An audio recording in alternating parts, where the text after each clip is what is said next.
Tako da tukaj ženska pride takoj v nek konflikt, ko pride do nekega koncepta, ko ti stereotipi, ki žensko držijo z kuhalnico, z štedilnikom, ne morejo več veljati, ne. In kolo je pa simbol tega, ker je kolo omogočilo svobodo, ne. To svobodo v gibanju, svobodo tudi telesnega nekega izražanja. Gre za eno novost, ki je dejansko bila vzeta kot nek simbol ženske emancipacije.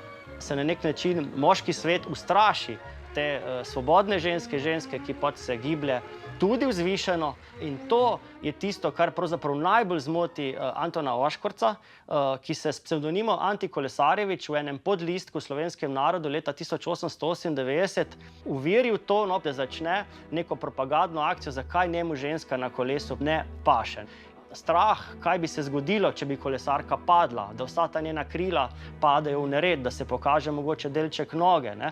V polemiki, ki se vodi v slovenskem narodu leta 1898, se jasno kažejo pravzaprav vsi argumenti pro in kontra, zakaj na nek način ženska na kolo ne bi sodila ali zakaj pravzaprav sodi.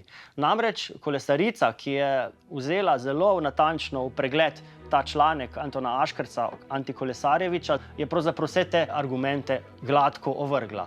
Argumente, ki so bili vezani na zdravje, na garderobo, na pravzaprav tudi te moralne prepreke, ki so strašile ta moški svet.